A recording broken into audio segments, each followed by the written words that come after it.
करोड़ों दर्शकों का मिल रहा साथ। एमपी की बात एमपी न्यूज के साथ एपिसोड में आप सभी का स्वागत है। आज के इस एपिसोड में हम बात करेंगे नवरात्रि की, क्योंकि इस बार की नवरात्रि बहुत खास होने वाली है। दरअसल इस बार की जो नवरात्रि है वो 9 दिन की नहीं बल्कि 10 दिनों की आने वाली है। तो हमारे साथ है श्रीमती एस्ट्रो प्रीति अमितैयर। तो हम उनसे आज पूछेंगे कि किस तरह से ये 10 दिन की नवरात्रि होने वाली है और इसमें क्या कुछ होगा। तो मैम, इस बार जो नवरात्रि आने वाली है वो पूरे 10 दिन की होने वाली है जी। किस प्रकार से रहेगी? इस टाइम की जो नवरात्रि आ रही है 10 दिन के लिए, ये जो साधक जो है, साधक के लिए बहुत अच्छी एक अपॉर्चुनिटी बोलेंगे, उपलब्धि बोलेंगे, क्योंकि उनको 10 महाविद्याओं का भी साधना करने के लिए मिलेगी और बहुत सृजनता के साथ आ रही है। बहुत पॉजिटिविटी, सकारात्मक के साथ ये नवरात्रि 10 दिन मनाई जाएगी। और जैसे कि नवरात्रि के एक दिन पहले ग्रहण लगने वाला है, तो इस वजह से लोग बहुत चिंतित है कि ये ग्रहण है तो नवरात्रि कैसी क्या रहेगी। तो इस पर आपके क्या विचार? देखो, जो ग्रहण लग रहा है वो अपने देश में तो है नहीं, लेकिन पृथ्वी पर है। लेकिन इस टाइम जो नवरात्रि जो आ रही है वो हाथी की सवारी लेके आ रही है। हर टाइम जो नवरात्रि आते हैं वो सिंह की सवारी पे आती है। हाथी की सवारी मतलब बहुत सृजनता, कृषि उद्योग के लिए ये सृजनता बहुत अच्छी रहेगी। फसलें अच्छी आ जाएगी, जिनके घर में सकारात्मक आनी चाहिए, घर में धन धान्य में सकारात्मक आ जाएगी। देश में, पृथ्वी पे पूरी सकारात्मक ही फैलने वाली है। तो नवरात्रि और ग्रहण, उसका जो इफेक्ट है ग्रहण का नवरात्रि पे कोई भी नहीं होने वाला है। तो जैसे कि आपने बताया कि इस बार की जो नवरात्रि वो हाथी पर विराजमान होकर आने वाली है, तो ये पूरा कॉन्सेप्ट क्या है? जिस दिन मतलब बहुत सारे धर्म ग्रंथ में कहा जाता है कि नवरात्रि की शुरुआत इतवार या संडे या सोमवार को होती है, तो उस दिन की जो नवरात्रि रहती है वो हाथी पे सवार हो जाती है, जो सृजनात्मक का प्रतीक माना गया है। जैसे कि आपने बताया कि इस बार जो आने वाली वो बड़ी शुभ आने वाली, क्योंकि हाथी पे विराजमान होकर माता आएंगे। तो अगर हम अगला सवाल लें तो जो माता की स्थापना है वो किस प्रकार से होगी और साथ में समय क्या सही रहेगा माता की स्थापना का? देखो, माता की जो स्थापना है, ग्रहण 3 साढ़े 3 बजे पूरा होने वाला है, तो माता की जो स्थापना है 6 बजे से लेकर 8 बजे तक का मुहूर्त है। और अगर आप अभिजीत मुहूर्त में माता की स्थापना करना चाहते हो तो 11:38 और 12:38 तक अभिजीत मुहूर्त है। तो अभिजीत मुहूर्त में माता की स्थापना हो जाएगी, तो आप उसमें भी माता की स्थापना कर सकते हो। घट जो माता का घट भरा जाता है या घटी बैठती है माता, तो वो घट भरा जा सकता है। तो वो जो स्थापना है तो आप उसी अभिजीत मुहूर्त में भी कर सकते हो और 6 बजे से 8 बजे के बीच में भी कर सकते हो। तो जैसे आपने बोला घट, तो ये घट स्थापना क्या होती है? तो हम घट स्थापना कहा जाता है कि माता का घट भरा जाता है। घट में बहुत सारे मतलब उसमें सुपारी रखी जाती है, पैसा, दुर्वा रखे जाते हैं, लौंग रखा जाता है। अनेक ग्रंथों में अनेक चीज़ें बता दी है।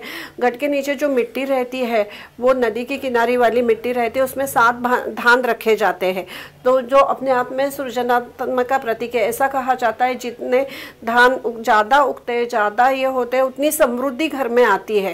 तो इसलिए उसको घट स्थापना कहा जाता है। अच्छा, तो बोलते हैं कि कलश स्थापना भी होती है इस वक्त, तो इसका क्या महत्व है और ये किस तरह से होती है? घट स्थापना जो होती है वो धार्मिक परंपरा, कुल परंपराओं के मुताबिक होती है। और कलश तो जिन्होंने जो घट नहीं बिठाते हैं, जो कुल परंपरा नहीं करते, तो वो कलश रख सकते हैं। नॉर्मल कलश रहता है, उसमें दुर्वा, सुपारी रख के नारियल रखा जाता है। कलश में पवित्र नदियों का जल रहता है, वो नहीं है तो बारिश का पानी लेते हैं, नहीं तो आप नॉर्मल जो आपके घर में पानी है तो नदियों का आह्वान करते हुए भी वो जल को अभिव्यक्त करके वो जल को वो रख सकते हो।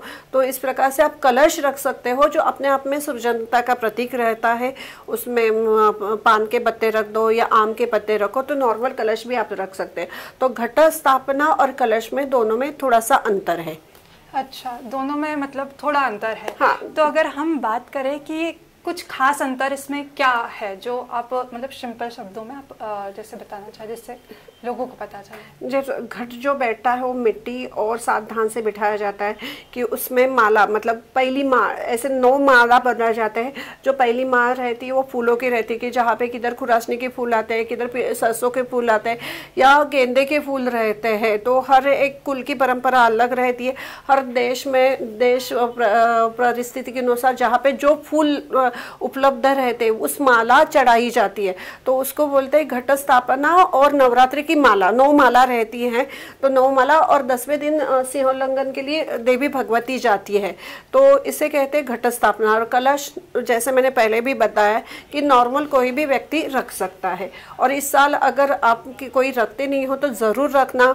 अब इसमें आपके नवग्रह बैलेंस हो जाएंगे, नवग्रह के जो भी चीज़ें हैं वो आप उसमें कलश में डालोगे तो आपके नवग्रह भी बैलेंस होते रहेंगे। तो जिन्होंने भी कभी नहीं कलश रखा है या घट स्थापना नहीं की है तो वो कलश जरूर रखे इस साल, तो आपके नवग्रह बैलेंस करने में और समृद्धि में आपको वो मददगार रहेंगे। जैसा कि इस बार 10 दिनों की आने वाली नवरात्रि और हम करते हैं 9, हमें पता है कि 9 भगवती रहती है। हाँ। तो इस बार ये जो 10वां दिन है वो किस तरह से खास होने वाला है और उस दिन कौन सी माता की पूजा की जाती है? देखो 10वें दिन जो रहता है कि जो 9 दिन रहते हैं वो 3 में विभाजित जाते हैं। माँ भगवती ही रहती है, उसमें महाभगवती के अलग अलग रूप हो जाते हैं कि जैसे जो पहला रूप जो रहता है, पहले 3 जो रहते वो देवी दुर्गा का हो जाता है, उसमें शैलपुत्री ब्रह्मचारिणी चंद्रघंटा रहती है और उसमें मधु और कैटभ का वो वध करती है महाकाली बन के। जो दूसरे अगले 3 दिन रहते हैं, मतलब चौथा, पांचवा, छठा रहता है, उसमें कुष्मांडा, स्कंद माता और कात्यायनी रहती है कि वहाँ पे जो पूजा होती है वो लक्ष्मी के लिए की जाती है और वहाँ पे उन्होंने महालक्ष्मी बनकर महिषासुर का वध किया है। जो अगले 3 दिन रहते हैं, वो जो आखिरी के 3 दिन रहते हैं, तो देवी सरस्वती के माध्यम से हो जाता है। वहाँ पे शुंभ और निशुंभ का उन्होंने वध किया होता है, तो कालरात्रि, महागौरी और कात्यायनी। और इस प्रकार से देवी के 9 दिन के रूप होते हैं। जो इस साल जो एक तिथि बढ़ गई है, तृतीया तिथि डबल आ गई है, तो उसमें हमने एक अपराजिता देवी का होता स्मरण किया जाता है, जहाँ पे आप अपराजिता स्तोत्र का पाठ करके भी उस देवी को मना सकते हो। 10 दिन में 10 महाविद्याओं का भी आप जाप कर सकते हो। तो जैसे आपने अपराजिता देवी के बारे में बताया, तो वो कौन है और किस तरह से उनका पाठ किया जाना चाहिए? ये देवी का स्वरूप ही है अपराजिता का। अपराजिता का पाठ करने के लिए आप अपराजिता का स्तोत्र बोल सकते हो। अपराजिता के फूल आते हैं, तो वो फूल भगवती को चढ़ा के उसको प्रसन्न कर सकते हो।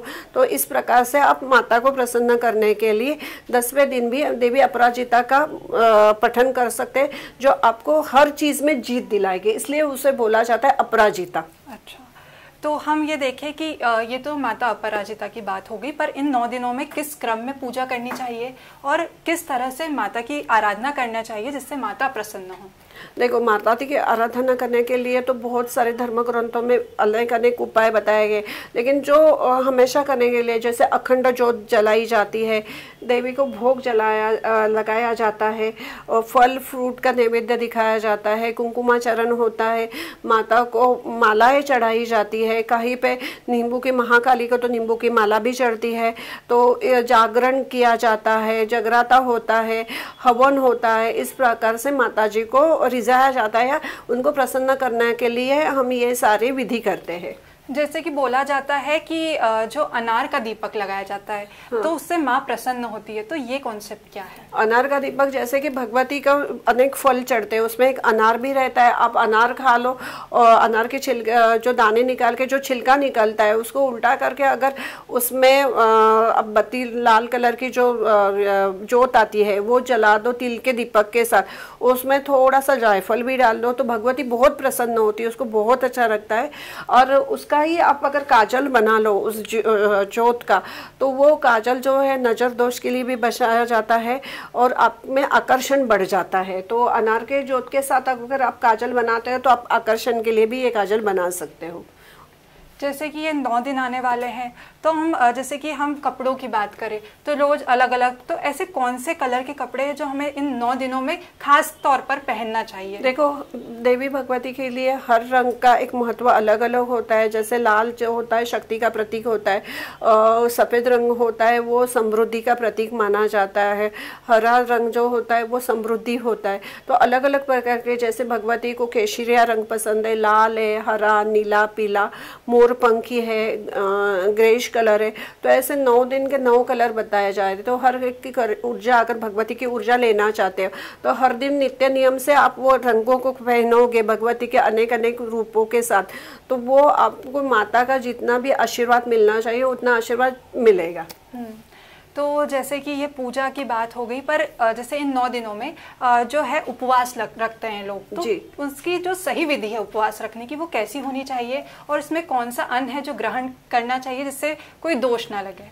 जी, उपवास जो रखते हैं, बहुत सारे लोग कट्टू का वगैरह दोनों टाइम फरियाल करके उपवास रखते हैं, लेकिन उपवास में बहुत सारी नियमों का पालन करना चाहिए कि जैसे बहुत टाइम अन्न नहीं खाना है, ये भी एक उपवास का पार्ट हो गया। अगर आपको उपवास करना है, अब से मतलब कोई आपको किसी शुगर बीपी की बीमारी है और आप उपवास करने के लिए समर्थ नहीं हो, तो आप उपवास इस तरह से भी रख सकते हो कि जैसे कि एक भोजन का त्याग कर दो। मतलब जैसे कि आपका प्रिय भोजन है, आप रोटी खाते हो रोज या चावल खाते हो, तो उसका त्याग कर दो, ये भी उपवास में गिना जाएगा। दूसरी बात होती है कि माता को जोगवा मांगा जाता है, तो ये क्या होता है? जोगवा ऐसा रहता है कि 9 दिन कोई मन्नत जैसा बोल सकते हैं। एक दिन में जोगवा मांगूंगे, 5 दिन या 9 दिन, एक जगह से 5 जगह से या 11 जगह से एक धान मांगा जाता है। कि जैसे कि महाराष्ट्र में रहता है तो वहाँ पे साउथ और महाराष्ट्र में चावल बहुत होते हैं और MP UP साइड गेहूँ बहुत होते हैं, तो आप वो मांगो।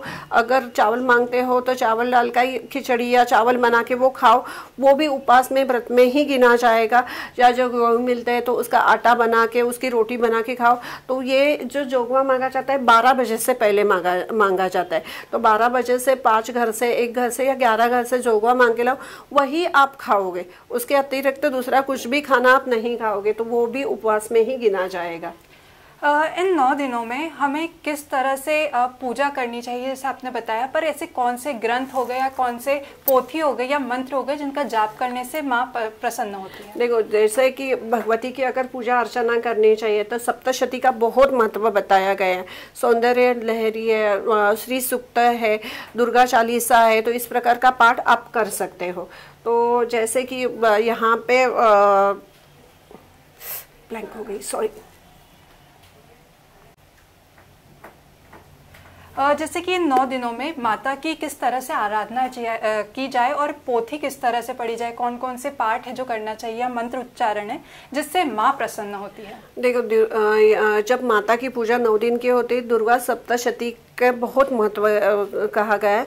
दुर्गा सप्तशती को अगर आपको समझना है तो आप मेधा ऋषि और राजा सूरत और समाधि को समझना पड़ेगा।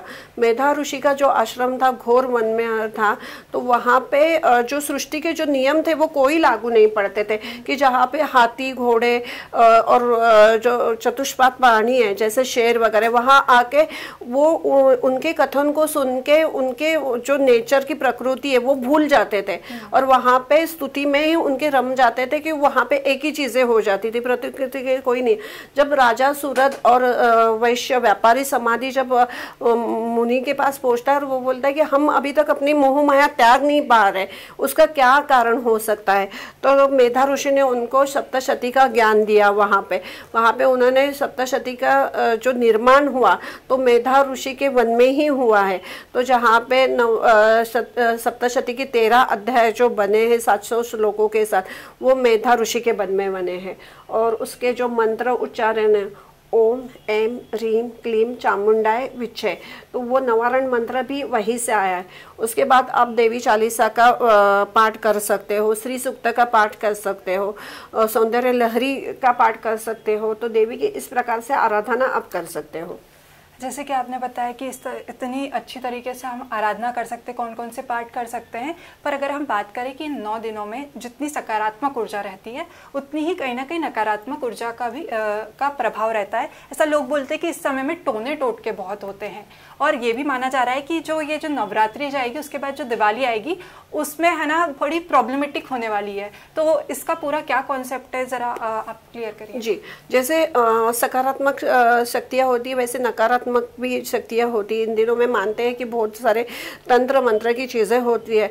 तो तंत्र क्या होता है, मंत्र और यंत्र को जब मिक्स किया जाता है तो वो तंत्र कहलाता है। अगर आपको टोने टटके से बचना है तो मंत्र और यंत्रों का स्थापना करो, श्री सूक्त का स्थापना करो, श्री यंत्र का स्थापित करो, दुर्गा का यंत्र स्थापित करो और मंत्रों का भी उच्चारण करो, तो नेगेटिविटी कम हो जाती है। उसके साथ में जैसे कि आप हींग का प्रयोग करो, नाभि को, गले को अगर हींग लगाओगे, या बच कहा जाता है उसको, वेखन कहा जाता है, उसकी मूली बांधोगे तो आपको नकारात्मक चीज़ें प्रभावित नहीं करेगी। दुर्गा शक्ति का जो पाठ है वो भी कर सकते हो आप, और जो माता का जो जगराता है वो कर सकते हैं, क्योंकि ये शक्ति और सृजन का प्रतीक है, त्योहार है, उत्सव है। जितना आप नामस्मरण ज़्यादा करोगे उतनी नेगेटिविटी कम हो जाएगी। किस प्रकार के कर सकते हो कि आप जगराता कर लो, आप गरबे खेल लो, उसके बाद माता का भजन करो, जयकारा लगाओ। कि जैसे कि आप ये पॉडकास्ट देख रहे हो तो उसमें भी आप सुन रहे हो तो उसको दूसरों को भी शेयर करो। जहाँ पे भी देवी का कथन हो रहा है, पाठ हो रहा है, उस शेयर करो। आप कमेंट बॉक्स में लिख भी माता का जय जयकारा भी लगा सकते हो। तो उससे क्या हो जाएगा, जो अच्छी शक्तियाँ है वो बढ़ जाएगी और निगेटिविटी कम हो जाएगी।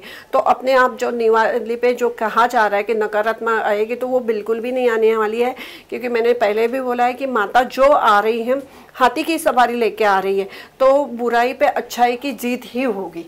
जैसे कि आपने बताया कि ऐसा जो बोला जा रहा है कि दिवाली अच्छी नहीं जाएगी, पर वो अच्छी जाएगी क्योंकि माता रानी खुद हाथी की सवारी पर आ रही है। तो जैसे कि हम बोलते हैं नेगेटिविटी को अगर हम लेकर देखें तो द्वार, हमारे जो घर का द्वार है उस पे ऐसा क्या कर सकते हैं जिससे है ना हमारे घर में पॉजिटिव एनर्जी आ जाए, पॉजिटिव एनर्जी ज्यादा जी। तो कीर्तिमान को स्थापित कर सकते हैं। नहीं तो इस साल ना बहुत जन क्या करते हैं, जब नवरात्रि चलती है तो कोहड़ा निकल लेके आते, वो डंठल की तरह डंठल होना चाहिए। कोहड़े पे आप एक नाक आँख बना दो और आपके मतलब जहाँ पे दहलीज है कि एग्जैक्टली दरवाजे के ऊपर टांग दो। जैसे कोई भी अंदर आता है तो उसके लांग के आए। शुरू में क्या हो जाएगा कि 8-15 जितनी निगेटिव हो गई तो आपका कोला खराब हो जाएगा। जब भी खराब हो जाए उसको बदल दो, फिर आप हर महीने उसको बदलते रहो। कुछ सालों के बाद साल भर या 2 साल तक वो कोड़ा चलता रहेगा। तो जितनी कोड़े में ये प्रॉपर्टी रहती है कि वो जितने भी निगेटिव उसको ऑब्जर्व करता है, तो वो उसके कारण क्या है कि वो खराब होता है। शुरू में होगा, बाद में अच्छा रहेगा। तो निगेटिविटी को खत्म करने के लिए आप दरवाजे पे कोहड़ा टांग सकते हो। अच्छा, तो इन 9 दिनों में बहुत कुछ होने वाला है। माता की अलग अलग तरह से आराधना होने वाली है। पर जहाँ हम उनके श्रृंगार की बात करते हैं, उनको चढ़ावे की, तो कौन कौन सी चीज़ें जो हमें चढ़ावा चढ़ाना चाहिए, और ऐसी कुछ यूनिक चीज़ें रहती है जो शायद अभी तक लोगों को पता नहीं है, जिससे माता प्रसन्न हो जाती है। देखो, माता की तो पहले सबको घर में या मंदिर में ओली भरनी चाहिए। ओली में क्या क्या चीज़ें हो जाती है, आपके चावल हो जाते हैं, खंड और नारियल उसमें बहुत मतलब महत्वपूर्ण रहता है। आप रोली चंदन चढ़ा सकते हो। हल्दी कुमकुम होता है, उसमें हल्दी की एक गांठ होती है, चूड़ियाँ रहती है। हाँ, आपको बिंदु बिल्कुल नहीं चढ़ानी चाहिए क्योंकि वो मार्केट से लाई हुए थे। उसके बदले आप हल्दी कुमकुम या अलता वगैरह ये चढ़ा सकते हो। मेहंदी नहीं चढ़ाते हैं इसमें, तो ये ख्याल रखना है कि हाँ, मेहंदी नहीं चढ़ानी चाहिए। और माता के चढ़ावे के लिए ये तो श्रृंगार का साहित्य हो गया। उसके बाद आप श्रीफल और केले भी चढ़ा सकते हो माता के भोग के लिए। तो मालपुआ है, शक्कर है, जैसे कि खीर में तो सारी चीज़ें आ जाती है, दूध आ जाता है, शक्कर आ जाती है, फिर मखाने की खीर माता को बहुत प्रसन्न है। तो पहले दिन तो घी चढ़ाया जाता है, दूसरे दिन शक्कर, दूध, ऐसे क्रमश आप जो भी माता को भोग लगाते हो वो चढ़ा सकते हो। कमल के फूल, विविध प्रकार के फूल रहते हैं, उसको चढ़ाया जाता है। अगर आपको पता है तो बहुत जगह पे ये प्रथा जाता है, कवड़ियों की माला चढ़ाई जाती है। कवड़ी एक अर्पिता हार देई मुक्ता फड़ाओ, मतलब इसका मतलब होता है एक कवड़ी अर्पित करने से माता जो अपने भक्तों को जो हार में जीत बढ़ा देती है। तो आप इस प्रकार से कवड़ियाँ चढ़ा सकते हो, कमल गट्टे चढ़ाते हो, उसका अभिमंत्रित जल भी आप ग्रहण कर सकते हो। और रोज माता को 1 या 11 के रूप में कमल गट्टे चढ़ाओ। उसका विधि ऐसा रहेगा कि कमलगट्टे पानी में गला के रखो और वो पानी अभिमंत्रित हो जाएगा, तो वो अभिमंत्रित पानी अब स्वयं ग्रहण करना और वो कमलगट्टे चढ़ाते जाना। और जितने भी कमलगट्टे आखिरी के दिन में एकत्रित होते हैं उसकी माला बना दो, या किसी वृक्ष के नीचे भी आप डाल सकते हो, या आपके पास अगर जगह हो तो गमले में उसके फूल भी खिला सकते हो। तो इस प्रकार से माता की सेवा आप जिस भाव से करोगे उस भाव से कर सकते हो। अच्छा, जाते जाते बस आपसे एक आखिरी क्वेश्चन है कि जैसे हम देखते हैं अभी सोशल मीडिया का ट्रेंड चल रहा है, तो उसमें हम देखते हैं नवरात्रि में जाते हैं मतलब डांडिया खेलने, और इसके अलावा होता है कि बाल खुले रख के या फिर जैसे बॉलीवुड सॉन्ग्स पे भी काफ़ी गरबे खेले जाते हैं, तो आपका इस पे क्या विचार है? जो माता का गरबा खेला जाता है उसके पीछे कॉन्सेप्ट ये था कि जो डांडिया रहती थी और जो ताल हम बजाते थे, तो वो जो ताल बजाने का था कि वो मधु और कैटब को जब वो मार रहे थे, शुंभ निशुंभ का वध कर रही थी, महिषासुर का वध कर रही थी, उसके ये आयुध थे। तो उस आयुध के गर्जना से जो नकारात्मक ऊर्जा होती है ना वो कम होती है। जो आप माता का सॉन्ग मतलब जो भक्ति के भजन गाते हैं और उसके ताल पे गरबे खेलते हैं, गरबे की धाक से, घुंघरू की आवाज़ जितनी गूंजती है, जितनी डांडिया की आवाज़ गूंजती है, हाथ के थाप पे जो गरबे खेले जाते हैं, जितनी मतलब ब्रह्मांड में ये चीजें गूंजेंगी उतनी नकारात्मक शक्तियां कम होगी। अगर आपको सकारात्मक शक्तियां चाहिए है तो अब मैं मतलब निवेदन करूंगी कि जो बॉलीवुड सॉन्ग पे जो गरबे चलते हैं तो उसको तो पहले बंद करना चाहिए। गरबे खेलो, पूरा रात भर जगराता करो, माता बहुत प्रसन्न होती है, लेकिन बॉलीवुड सॉन्ग पे नहीं होने चाहिए। जैसे कि आपने बताया कि बॉलीवुड सॉन्ग पे नहीं होना चाहिए, हमारे साथ थे कि एस्ट्रो प्रीति अमित अय्यर, जिन्होंने बताया कि किस तरह से माता रानी का आपको पूजा करनी है, कौन से पाठ करने जिससे नकारात्मक ऊर्जा दूर रहे, और साथ में किस तरह से आपको ये जो खुले बाल रखना या फिर जो आप बॉलीवुड सॉन्ग पे गरबे करते हैं वो चीज़ें अवॉइड करनी है। तो ऐसी ही और नई दिलचस्प अपडेट्स के लिए बने रहिए। धन्यवाद। करोड़ों दर्शकों का मिल रहा साथ, एमपी की बात एमपी न्यूज के साथ।